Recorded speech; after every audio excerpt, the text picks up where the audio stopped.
All right, everybody, welcome into Average Joe Sports Talk, our weekly high school preview. We have a very special guest in, Mr. Kevin Moore. I've known Kevin Moore for several years. Kevin, introduce yourself, which radio station you're involved with. iHeartMedia, locally known as Z93.1 and AM 570 News Talk. Big wax. So they cover a lot of, well, you used to cover more, but you still are very engaged and very knowledgeable about high school football. So definitely a huge plus having you sit in with us, man. And this is awesome. And I just want to say right off the bat, this is a great thing y'all are doing because my pet peeve of things is not enough local sports being talked about. Man. And you guys are just... Yeah.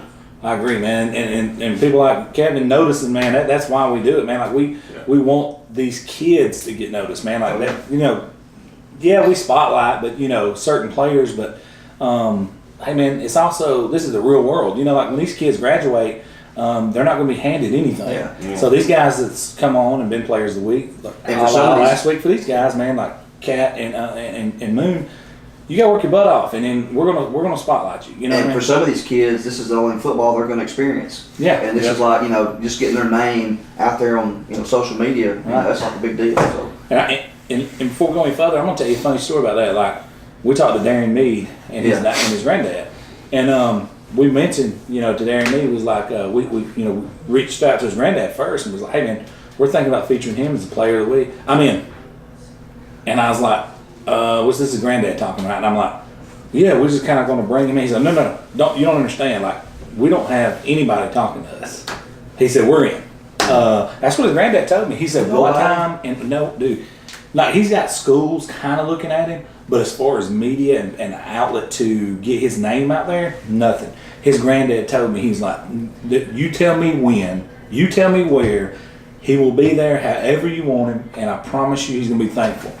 Reggie, attest to me. Like when he showed up. Yeah, he was very thankful, and I actually ran into him Sunday at Longhorn, and he shook my hand. Yes, sir. No, sir. I said, we'll be there Friday to see you guys play Jacksonville. He was like, thank you, sir. And I was like, wow. No race again. He's 11th grade. Well, hopefully this will be a jump start to where I get some other team, looking at him. And the beautiful part, and a lot of you that don't know this, but some of you guys watching do know this, and I said this to Chance's parents last night, and I know everybody at this table knows this, is I kicked the channel off by going to the West Coast and covering IMG and Modern Day, right? So nobody except Fox Sports West showed that game. So I, recorded the game, showed it live on YouTube. Just that game, while it was going on, had almost 2,000 comments, 9,000 views. It got shared on Max Prep. So the point to that is we've got people subscribed to us all over the nation. So when someone comes on as a player of the week or team of the week or, whatever, there's people from coast to coast seeing this. And Max Prep related people because it was shared on their message boards for the live feed. So the beautiful part about that, in my opinion, is this is at least a start for these talented kids in this area. I mean, you know what I mean? And attest to what you guys did at Z93, Jerry White, his show, what they do. Hey, we talked about it today on air. This is a platform for them, and that's Jerry White, man. He's the man. He's pretty cool. You know what I'm saying? Like he actually is interviewing players and stuff and coaches, and I think that's fantastic. Well, that being said, we're going to dive right into this show. Reggie, we're going to lead off with you this week because you guys have to handle business. And you got to have a little bit of help. We got to have some help. Kansas City, I was going to try to get Coach Sessions on tonight, but they've got a game tomorrow, so I really didn't want to put that on them the night before a huge game. They're traveling up to Grissom tomorrow night, and it's a must-win. They've got to win this game, but we need help. We need Florence to win and Bob Jones to lose. So we're cheering for Florence and Huntsville tomorrow night. The guys, I think they're ready to handle some business. I'm worried about crossing with that Birmingham region, but as long as if they do, everything works out and they have to play with one of those teams in the first round. I mean, as long as they're competitive, you're gonna have to beat them anyways to win the state. Yeah, might as well. Just get it out the way. I mean, and Kansas City, they have been known in the past to get on the hot streak late in the season, like they have this year. 2 years? Was it 3 years ago? 2 years ago. 2 years ago. Yeah. They started out 1-5, and then they stormed right to the semifinals. And hosted Hoover. And had them on the ropes for. Was it 7-0 at halftime? I believe, wasn't it? Yes. It was Yeah. 7-0. They had Hoover on the ropes for 2.5 quarters, so yeah, we're looking forward to that game. I would not be attending that game. The point spread just went 21 points in Gadsden's favor. Grissom's they're improving. They still, since they've been playing, they have not beat Gadsden City, and the point margin has been pretty ridiculous. But they've got a new coach. He's in the second year, so Grissom, they've improved a lot this year. They've won a few games. They knocked off Bob Jones earlier in the year, so they actually they knocked off Bob I didn't Jones. know that. So they have some talent on their team. They've got a really good running back. So they're not a pushover like they used to be. Wow. And that's not me taking a jab, but hopefully we can go up there and take care of business and things play out for these guys. So they've worked really hard this year. Well, I know Coach Session has your thank you card in the mail for not attending the game. And it's not because I don't support, but it's something about me attending games where It's called, we're about to make a curse. Yeah, it's a curse of the Reggie Davis. Bro. I mean, that's basically what it is. That's why they sit on the outside side in the morning when they play Asheville. My man. Are they playing tomorrow? Yeah. Oh, sorry, Friday. Friday. I'm thinking today's Thursday. All right, we're going to shift gears. Shannon's not with us tonight. He's sick. But we're going to shift gears straight from Southside and Dax. Let me just tell you, man, from the standpoint of, we started this channel and everything, and the community love, what we seen last night, and it's the first time I've actually had people message me and say, hey, we can't hear nothing on those videos. But the testament to that is there was 100 people from Southside at Gridiron. Jeremy Reeves had to call in servers to serve the people that showed up last night. From the player of the week, Coach Darty being there, Coach Scoop, and then all his volleyball player and their family. I mean, it was an atmosphere. It was a hey coach type atmosphere that you'd get in college. You know what I'm saying? Yeah. That being said, the momentum you guys have, and after the huge win last week at Boaz, you got Crossville coming in, and I know Crossville so far hasn't played to the level of what you guys have. Still a dangerous game. I know you guys got to take care of business. How do you not have that letdown? I think just continue to build on what we've done each week. That's the main thing. Is when we beat Douglas, the guys were excited, and then we carried that momentum into Alexandria and beat Alexandria. Then we carried Alexandria's momentum into beating Boaz. We got to carry Boaz's momentum into beating Crossville, and Crossville's momentum into beating Cherokee County, and so So for the most part, I think everybody's working hard, but. I was just so excited to see everybody there last night. I was excited to get Coach Darty on board, get him there, and just to see the turnout, man. And it's homecoming week for us. They're probably building floats right now as we speak. So we're excited. I'm excited to see the student section. They're amazing, man. I've only Thunderhouse. I've only been to 2 places. I was at Westbrook and I was here, but I'm gonna tell you something. I've never been to a high school football game that student section is as involved as Southside is. It's an amazing atmosphere, and I just love Barney Hood Stadium, man. We take care of business Friday night. We're hosting the first round, and so on and so forth. So excited, and just got to carry that momentum from Boaz and that big win on Boaz over to Crossville, and like I said, so on and so forth. And the beautiful part about it is, and I'm gonna say this, man, and we asked that question last night to Chance and Kat, and we were like, hey man, what's it like to play at Barney Hood in front of great people of the South Side and the Thunderhouse? Chance spoke, you heard him. He spoke to me. He's like, dude, our students say he's a dude.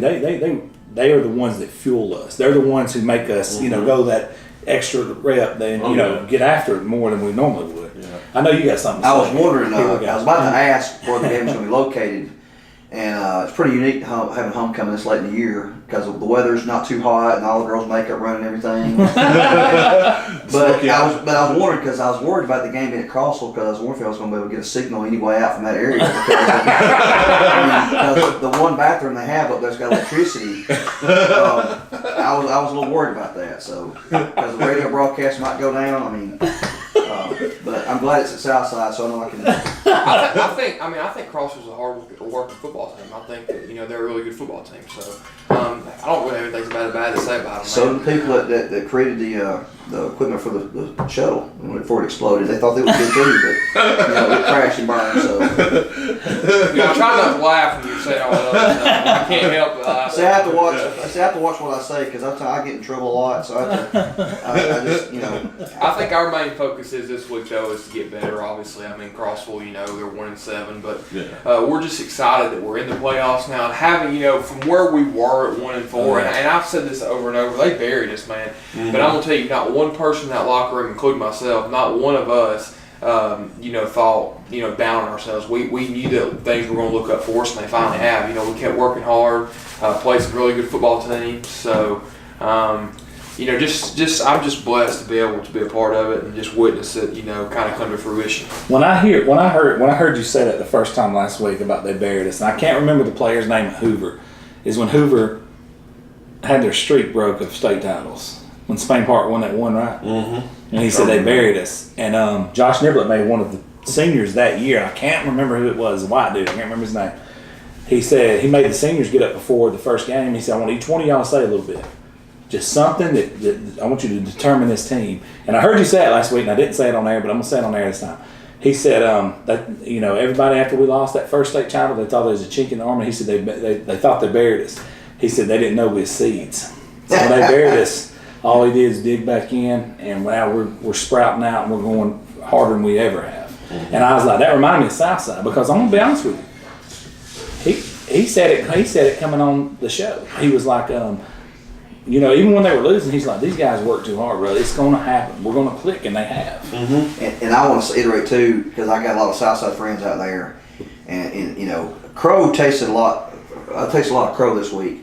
Because I do little football picks on Southside. I picked Southside to lose 35-13. That was for you, Amy Martin. I'm all about because I thought basically when you play at Boaz, you're already down 14-0 because of the zebras up there. Yeah, he did say that. I didn't say that. But seriously, plus I thought and I didn't take a look at Boaz's schedule. I mean, they really had not played anybody till they played you guys. I mean, they barely beat Alexandria, and y'all destroyed them.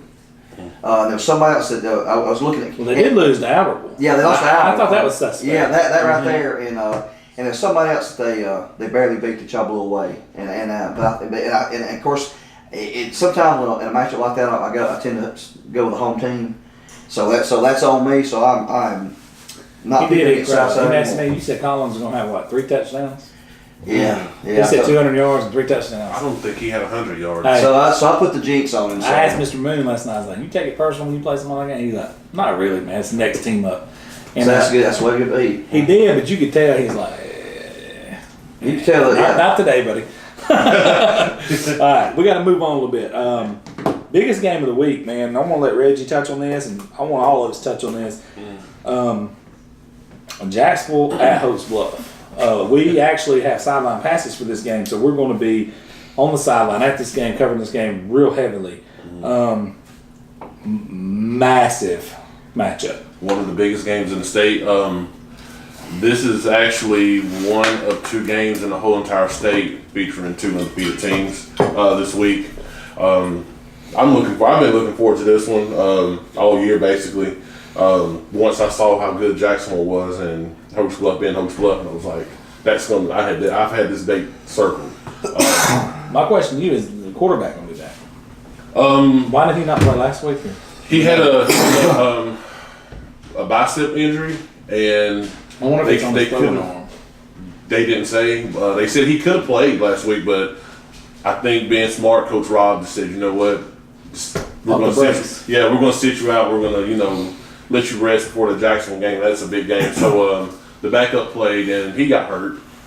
And I think the receiver, Braden Hill, eventually came in at quarterback, awesome. And he actually led them on the game-winning drive, which Darian took in for 11 yards. So that dude's he's nasty. So Hopes Bluff, technically, they've got 3 capable, quarterbacks that can, go in there and get the job done. So this is going to be. I'm interested to be on the sidelines and hear the conversations and see the emotions. First time Average Joe's has been to a game of this magnitude. I think you'd say. So this is going to be this huge. Deep in the season, 2 undefeated teams. This is massive. We're definitely going to have to do some live video from this one. No doubt. That one's a tough one to call right there. I'm not going to pick on it. I'm going to stay off that one. if you want to pick on it, we can. Now another game, Kevin. I'm gonna ask you a little bit about this one, man. Boaz at Etowah. It's kind of lost some of its luster because of what Southside did last week. I still think Boaz is a dangerous team. You can't overlook them. My thoughts on the game is Boaz, what they do strong is what Etowah stops. You know, that power running game straight ahead. You know, you're running into two monsters, you know what I'm saying? With Howard and Trey Cole up the middle. And then, not to mention, you know, we have Graham on the edge. I mean, you're running into some monsters up the middle. Like, so it's going to be interesting to see if what Boaz does good is going to work against that. And Etowah started out the gate through the year relying on their defense till their offense came together.